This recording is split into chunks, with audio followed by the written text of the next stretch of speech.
Bonjour, face à vous et face à moi, Mauro Poggia, bonjour. Bonjour. Vous êtes conseiller national Genevois MCG, vous êtes un des chefs de file du MCG. Pourtant, pour vous, cette aventure du mouvement citoyen genevois est relativement récente. Vous étiez au PDC avant. Est-ce que vous arrivez à nous rappeler rapidement pourquoi vous êtes passé du PDC au MCG? Qu'est-ce qui vous a motivé? Peut-être juste deux mots avant d'aller au PDC. En fait, à un moment donné, j'avais 50 ans, ça fait à peine 3 ans, hein, donc j'ai décidé d'entrer en politique en me disant finalement, j'ai fait 30 ans de carrière professionnelle en tant qu'avocat. Si je peux en même temps apporter mon expérience à la politique pour faire des changements législatifs aussi, parce que c'est vrai qu'en tant qu'avocat, on travaille avec les lois des autres. Donc, si je pouvais mettre ma touche personnelle avec mon expérience dans la défense des assurés et des victimes, ce serait une bonne chose. Donc, je me suis adressé à un parti qui me semblait correspondre le plus à mes affinités, c'est-à-dire un parti centriste. Donc, je suis allé au PDC. Je leur ai dit, je suis prêt à venir chez vous, mais à condition évidemment que je puisse faire de la politique activement. Je ne viens pas évidemment pour servir des cafés lors des assemblées des délégués. On m'a dit évidemment, j'étais déjà un petit peu connu puisque j'étais déjà président de l'association suisse des assurés. On m'a dit il n'y a pas de problème. Il y avait l'année suivante, là on est en 2008, il y avait en 2009 donc les élections du Grand Conseil genevois. Et là, on me dit, ça ne va pas jouer, pas pour cette fois, donc ce sera pour la prochaine fois, c'est-à-dire 4 ans plus tard. J'ai dit, écoutez, moi, quand je donne une parole, elle est claire, je m'y tiens, je suis venu chez vous pour faire du travail et pas pour rester assis. Donc, si vous ne tenez pas votre parole, eh bien, j'irai ailleurs. C'est vrai que j'étais déjà l'avocat d'Éric Stauffer, j'étais l'avocat de Thierry Cerutti dans certains des mêlées politico-judiciaires. Et il m'avait dit d'ailleurs, quand je leur ai dit que j'allais au PDC, que j'aurais de la peine, parce que dans ces partis traditionnels, il y a ceux qui sont là depuis longtemps, qui voient d'un mauvais œil les nouveaux arrivés. Mais vous ne les avez pas crus, vos amis Je n'ai pas cru, non, parce que je me suis dit, écoutez, le MCG, c'est un parti un peu olé olé. Non, pas olé olé, mais disons qui a une image un peu particulière. C'était un parti, à l'époque, je pense qu'il s'est un peu adouci dans son discours, mais qui était très virulent. Vous le dire. Oui, je pense qu'il s'est adouci, je pense. Peut-être que j'y apportais aussi ma touche personnelle, mais c'était un parti, effectivement, qui avait des thèmes qui étaient justes, mais qui étaient peut-être exprimés de manière un peu brutale, ce qui ne me convenait pas tout à fait.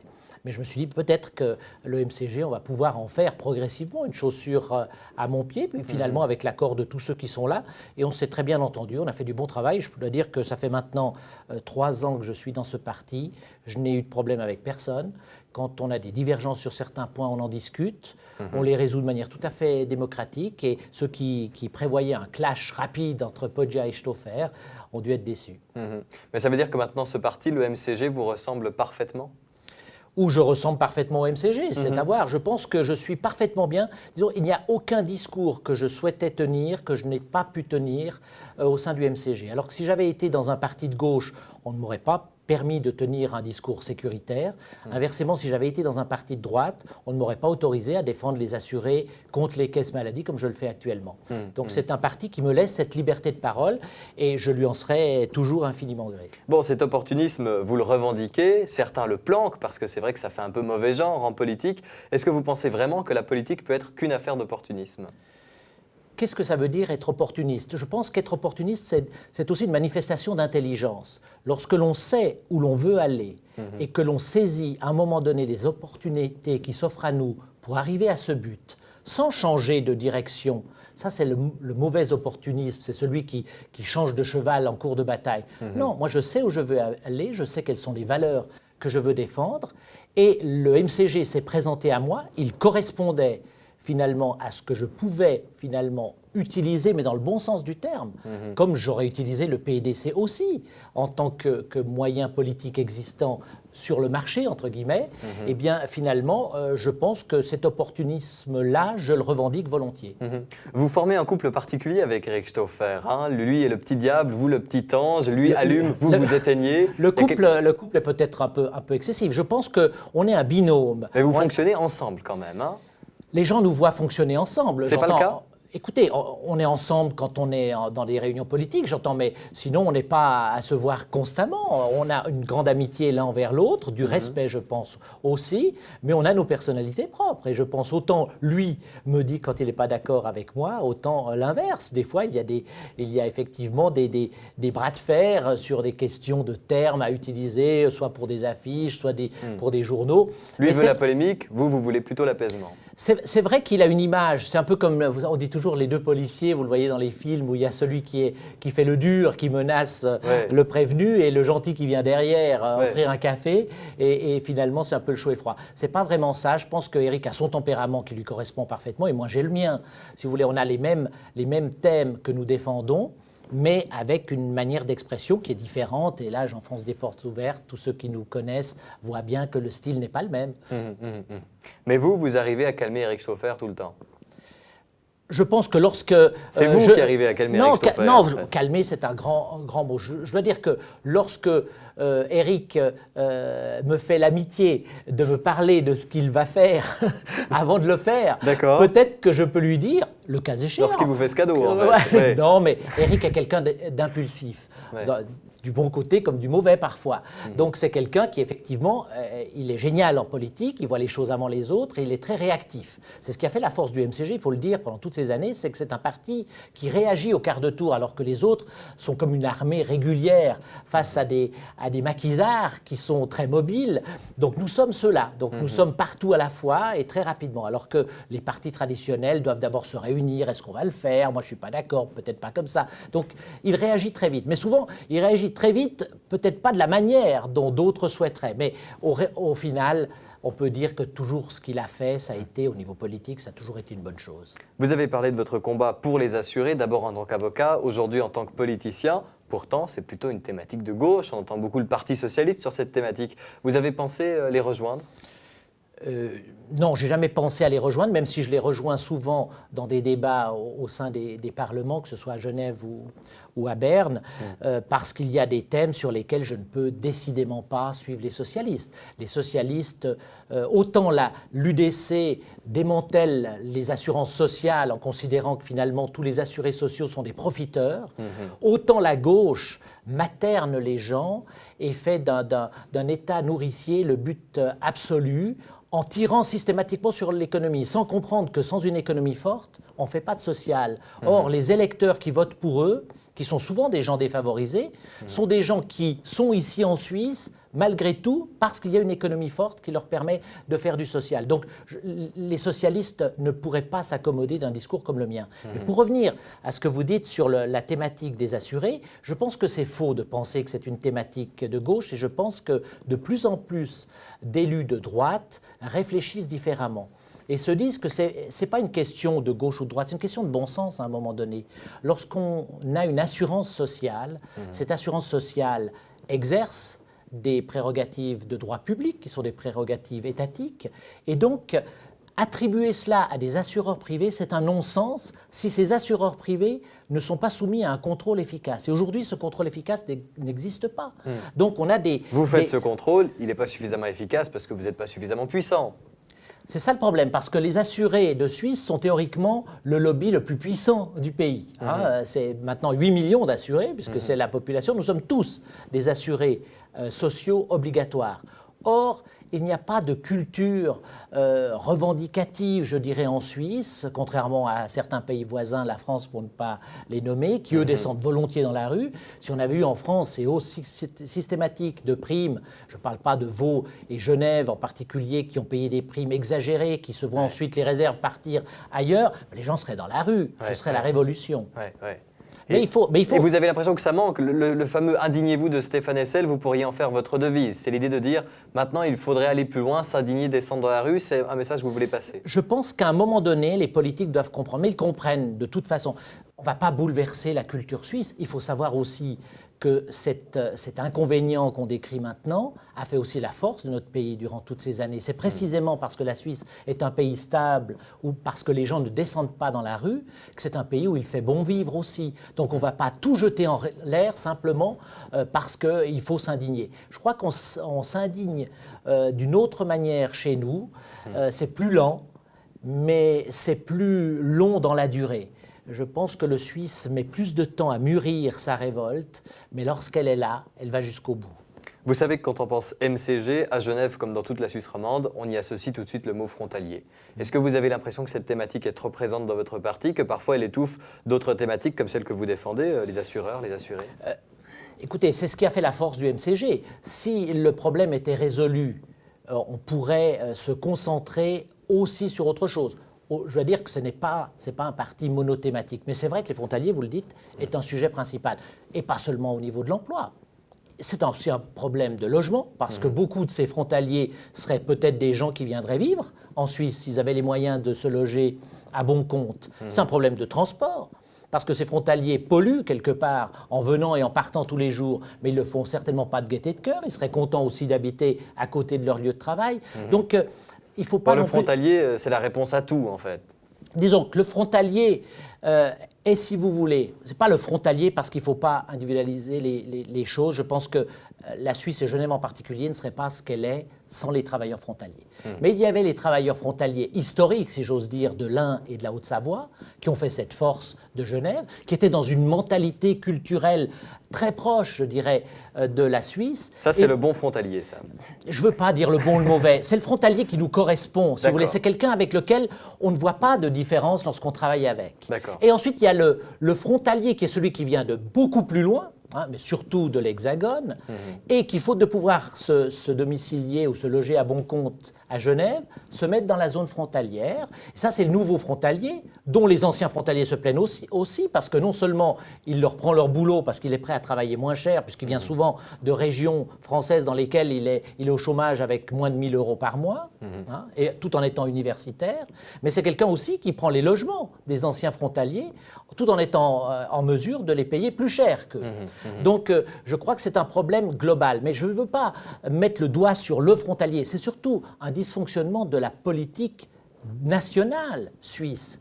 Comment n'a-t-on pas pu imaginer, lorsqu'on a négocié les bilatérales, que finalement, la Suisse allait attirer par la force des choses, compte tenu de la force du franc, mais aussi compte tenu du niveau des salaires en Suisse, allait attirer des travailleurs de l'étranger. Comment n'a-t-on pas imaginé qu'il fallait prévoir une régulation? C'est là que je dis il y a une imprévoyance grave de la part des collectivités publiques cantonales et fédérales, et je dirais que ces collectivités-là auraient dû, dès le départ, donner l'exemple, ce qu'elles ne font que du bout des lèvres maintenant, donner la priorité à des personnes locales. Quand je suis père de famille, je vais d'abord donner à manger à mes enfants avant d'inviter des gens à table. Et je pense que l'État genevois, pour prendre celui-là puisque je le connais bien, devait, et les régies publiques surtout, devaient donner une priorité absolue aux résidents, ceux-là même pour qui nous versons des indemnités de chômage. C'est une question de bon sens. Ce n'est pas une mesure anti-frontalière, c'est une mesure en faveur des résidents, quelle que soit leur nationalité d'ailleurs. Bon, alors vous le dites, c'est un des thèmes importants, peut-être même le thème prioritaire du MCG. Tant que le problème n'est pas résolu, vous continuerez de militer là-dessus. Dans les 20 prochaines années, le problème ne sera pas résolu.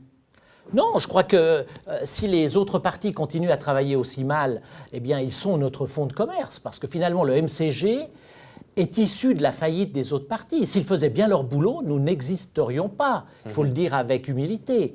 Si nous sommes là, c'est parce que les électeurs se rendent bien compte que les autres partis ne répondent pas à cette problématique, qu'ils tournent autour du sujet. Et comme je l'ai dit, ce n'est pas seulement une problématique d'emploi, c'est une problématique aussi de logement, c'est une problématique de transport, c'est une problématique de région, puisqu'on veut construire la région lémanique. Je suis pour le Grand Genève aussi. Le Grand Genève. Je ne vais pas dire ça parce qu'il y a d'autres cantons qui sont un peu pointilleux sur ce Grand Genève. Oui. Enfin, la grande région lémanique. Le petit canton de Vaud qui est à côté, c'est ça? Non, le canton de Vaud a beaucoup de leçons à donner aux Genevois. Ouais. Et pourtant, le MCVD, l'équivalent du MCG, n'existe pas vraiment à exister. C'est le cas également du mouvement citoyen neuchâtelois. Pourquoi la recette du MCG ne marche qu'à Genève? Difficile à dire. On s'est posé la question. C'est vrai qu'on n'a peut-être pas eu toute l'énergie à investir pour faire naître véritablement ces partis. Je crois que c'est une question de personnes.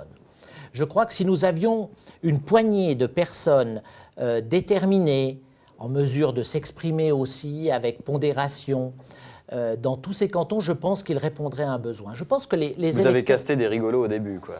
Je ne veux pas dire ça. Non, ce serait irrespectueux parce que parmi ces personnes, il y avait des gens qui valaient vraiment la peine. Mais c'est vrai qu'ils ont totalement disparu de la circulation. Ils ont peut-être été dégoûtés parce que c'est vrai qu'il faut être bien entouré. Je veux dire qu'au MCG, j'ai personnellement beaucoup de plaisir à travailler, parce que je suis entouré de gens qui sont souvent dans l'ombre, dont on ne parle pas dans les médias, mais qui sont des gens travailleurs, intelligents, plein de bonnes idées, reconnaissants quand on fait du travail. Je pense qu'on est vraiment une bonne bande de copains, j'espère que ça va durer, bonne bande de copains, mais on ne travaille pas à la bonne franquette, on travaille avec beaucoup de sérieux. Il n'y a qu'à regarder le travail que j'ai fait à Berne, je crois qu'il faut le reconnaître, c'est vrai que peut-être on va en parler tout à l'heure. Vous êtes un député très actif, ça on ne peut pas vous l'enlever, tous les journalistes le disent, après qu'on soit d'accord avec vous ou pas d'accord avec vous, c'est une autre question effectivement. Il faut être d'accord. Est-ce que oui, il faut être d'accord, évidemment. Mais est-ce que le problème de ce MCVD, MCNE n'est pas justement qu'il manque de frontaliers, c'est-à-dire qu'on a de la peine à avoir cette même, vous allez réfuter le mot, cette même haine du frontalier dans le canton de Vaud que dans le canton de Genève. On a de la peine à mettre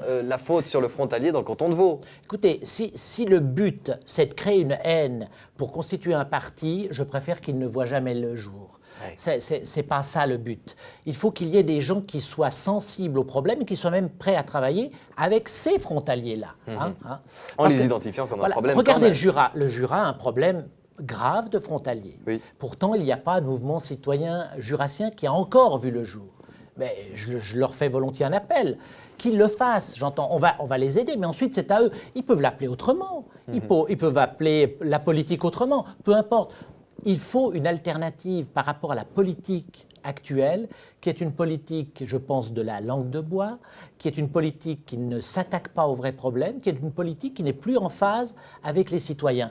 Moi, je me rends compte qu'en étant dans la rue, je suis avocat, on ne peut pas dire que je suis en salopette toute la journée, mais c'est vrai que lorsque je suis dans la rue et que les gens m'abordent spontanément en me disant « j'ai pensé à telle chose, pourquoi est-ce que vous ne vous attaquez pas à tel et tel problème ?» Le jour quelqu'un m'arrête dans la rue, écoutez, finalement, le système du pollueur-payeur, tous ces véhicules qui viennent de hors canton polluent Genève, alors qu'on leur construit des park and ride tout autour de Genève pour qu'ils mettent leur voiture. Ils n'y mettent pas leur voiture, ils vont à leurs emplois avec leur véhicule. C'est un problème. J'entends, on ne circule plus à Genève, ceux qui y viennent le savent. Donc il dit, mais pourquoi ne mettrait-on pas en place une taxe qui soit incitative, c'est-à-dire une espèce de péage urbain. Voilà, un péage urbain. J'ai dit, bah tiens, c'est une bonne idée. Et j'ai déposé à Berne la base constitutionnelle pour ce péage urbain dont on parle depuis longtemps, mais personne n'avait déposé ça jusqu'à maintenant.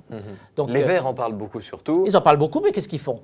D'accord ? C'est le petit MCG qui se dit finalement, il faut une base constitutionnelle, sinon on peut parler encore pendant 20 ans. On n'en fera jamais rien. Maintenant, évidemment, dans mon projet, j'ai prévu que le Parlement fédéral ait son mot à dire. Il n'est pas question que toutes les villes de Genève, pour se mettre un peu d'argent dans leur compte, mettent des péages urbains. Sinon, on en revient au Moyen-Âge où il y a des péages systématiques quand on traverse la Suisse. Bon, avec les radars, on n'est pas très loin de ça. Hein. Chaque petite commune qui met son radar pour se faire de l'argent. Mais si on respecte les limitations de vitesse, on peut circuler d'un bout à l'autre de la Suisse sans problème. C'est vrai, tout à fait raison, Mauro Poggia. Parlons un petit peu de Berne alors, parce qu'on parle beaucoup de Genève. Qu'est-ce que votre expérience genevoise peut apporter à Berne ?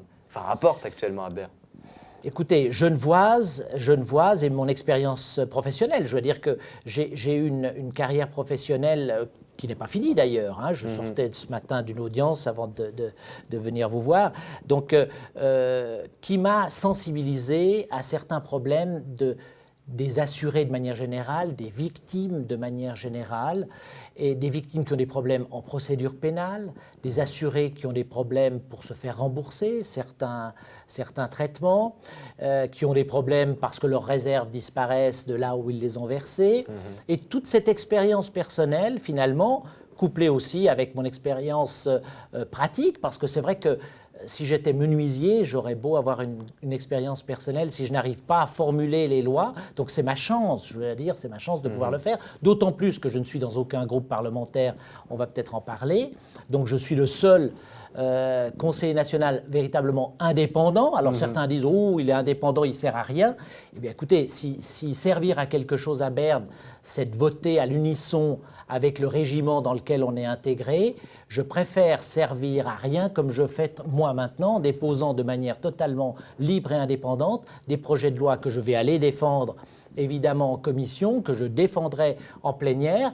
Et moi, je suis quelqu'un d'optimiste. Je pense que le bon sens finit toujours par triompher. On va parler de votre indépendance. J'ai bien compris votre petite carte lancée comme ça en disant on va peut-être en parler. Je vous donnerai la parole là-dessus. D'abord, j'ai une question. Vous fréquentez évidemment les Pas Perdus. Vous rencontrez là des jeunes gens qui présentent bien avec un petit badge, lobby. Peut-être que vous avez même la marque de l'assurance sur ce badge. Ce sont les lobbies des assureurs qui sont très puissants quand même au Conseil national.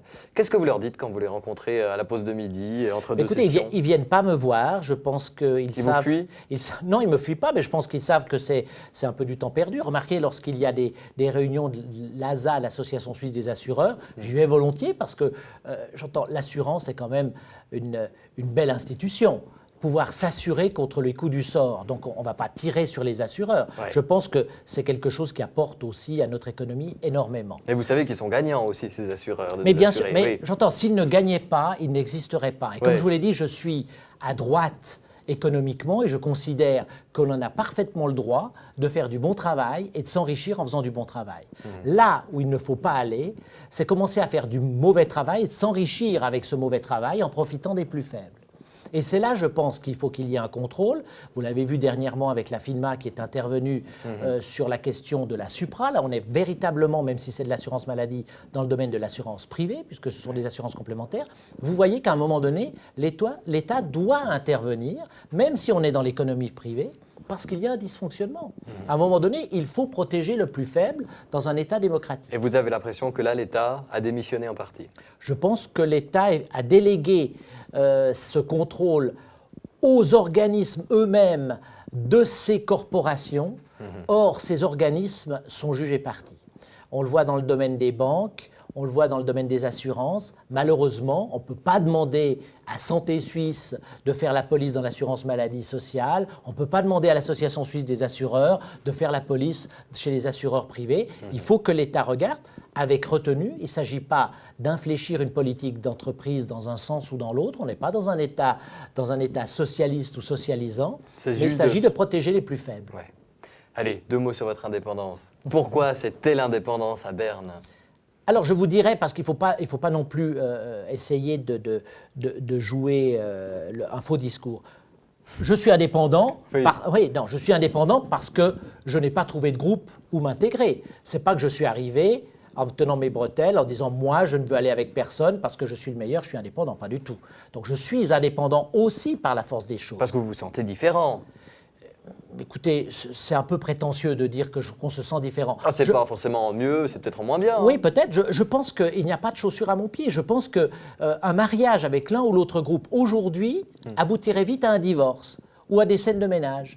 Donc, plutôt que les scènes de ménage, je préfère finalement aller voir ceux qui me conviennent selon le thème que je souhaite défendre. C'est plus clair pour eux, c'est plus clair pour moi. Lorsque je dépose un thème qui est proche de la gauche, je vais voir la gauche et j'ai un bon écho. Lorsque le thème est plutôt de droite, eh bien, je vais voir la droite qui m'écoute aussi. Et le fait peut-être de ne pas avoir une étiquette gauche-droite, qui pourrait être un inconvénient, devient un avantage. Parce que quand vous avez un socialiste qui va avoir un UDC... Non, c'est la force des choses. Qu'est-ce que vous voulez? C'est un constat. Si j'étais de gauche et j'allais voir un UDC, il m'écouterait d'une oreille distraite en sachant qu'il va me dire non. Parce que quand il voit Poggia qui vient, il se dit on va voir ce qu'il me raconte celui-là. D'accord? Donc il y a déjà la curiosité que je suscite en étant tout seul. Ma position au Parlement est aussi un peu particulière, puisque vous savez que je suis à côté du 2e vice-président, donc je suis devant les parlementaires.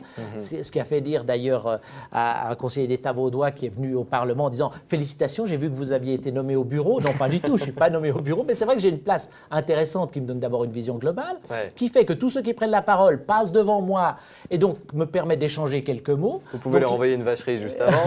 Non, je crois qu'il y a une bonne ambiance. J'ai beaucoup apprécié Berne pour cela. Je pense qu'il y a un grand respect entre les conseillers nationaux qui sont là-bas et beaucoup de compétences aussi.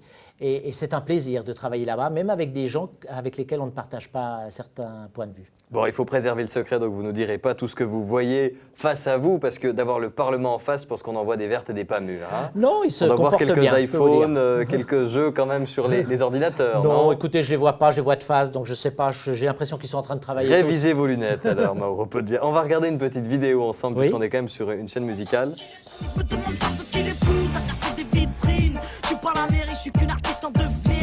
Je suis qu'une boulette, me demande pas si j'ai le bac, j'ai que le rap et je l'embarque,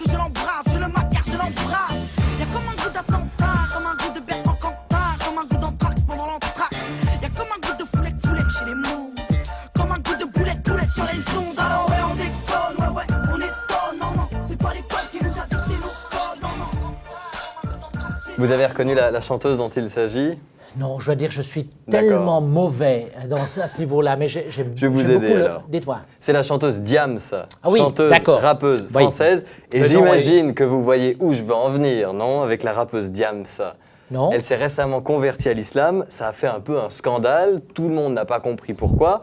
Et évidemment, quand on vous cherche sur Google, le premier truc sur lequel on tombe, c'est Mauro Poggia, islam. Parce que oui, vous êtes musulman, vous avez dû vous convertir pour épouser votre épouse. C'est ça l'histoire, non? Je n'ai pas dû. C'est quelque chose qui se fait volontairement. Si on le fait obligé...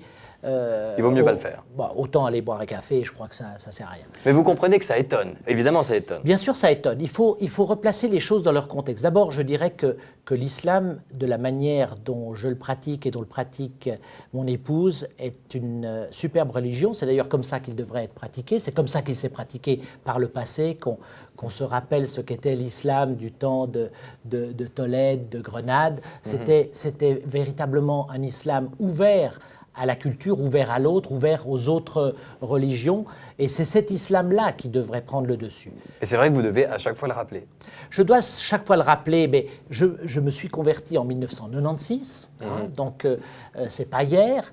Il est vrai que depuis les attentats tristement célèbres, l'islam a pris une image générale lamentable, et je dois dire que beaucoup de musulmans y ont mis du leur, parce qu'il faut quand même dire ce qui est. Malheureusement, il y a une inculture dans le monde musulman qui fait en sorte que la pratique de cette religion est souvent à des années-lumière de ce qu'elle devrait être, alors que l'islam est une religion qui doit être ouverte, puisqu'elle est le prolongement. Elle est le prolongement du judaïsme et du christianisme. Mais c'est vrai que certains interprètent cette religion de manière rétrograde, et comme on ne juge pas le catholicisme par l'Inquisition, je demande simplement qu'on ne juge pas l'islam par rapport à cette masse d'inculture qui aujourd'hui donne de l'islam une image qui, en tout cas, ne me correspond absolument pas et que je rejette fermement. Au MCG, ce discours-là, tout le monde l'accepte sans problème? Écoutez, oui, je n'ai eu aucun problème au sein du MCG. C'est vrai que... Vous comprenez que ça me surprend? Bien sûr, mais les gens qui me connaissent voient bien qui je suis, voient bien comment je vis. Ils voient bien que pour moi, la religion est quelque chose d'abord d'intime, d'intérieur et de personnel. Moi, que la personne soit religieuse, que l'étiquette qu'on puisse lui mettre n'a aucune importance. La première des choses, c'est de respecter autrui et de se respecter soi-même. J'aime beaucoup la phrase qui dit « respecte ton prochain comme toi-même ». Pour certains, j'aimerais mieux qu'ils ne me respectent pas comme ils se respectent eux-mêmes, parce que des gens ont un comportement dans la vie, pour eux-mêmes, qui est triste. Le vrai islam, c'est comporte-toi aujourd'hui vis-à-vis des hommes comme si tu devais vivre éternellement, c'est-à-dire rendre des comptes à ceux qui t'entourent jusqu'à la fin des temps, et comporte-toi vis-à-vis de l'au-delà comme si tu devais mourir demain, et donc rendre des comptes au Tout-Puissant demain. Et c'est ça qu'il faut chaque matin pouvoir se regarder dans la glace. C'est un sujet que j'aborde peu volontiers, parce que c'est vrai qu'à un moment donné, un journaliste m'a posé cette question, je ne sais pas comment il l'a su, et je ne vais pas dire non, je ne me suis pas converti à l'islam. Alors ça a fait un buzz, en disant peu de gens convertis à l'islam, comme si c'était l'affaire du siècle. Non, écoutez, je crois que les gens vivent leur religion, leur foi, leur croyance ou leur non-croyance. Il y a des athées ou des agnostiques avec qui je préférerais vivre que certains locataires assidus des mosquées, des synagogues ou des églises. Un Nicolas Blanchot, par exemple, il vous exaspère? Écoutez, je préfère ne pas donner mon opinion sur ce monsieur. Je pense qu'il alimente précisément l'image de l'islam dont l'Europe ne veut pas. Et il fait justement le jeu des islamophobes. Et c'est très triste. Merci beaucoup, Mauro Poggia. Merci à vous.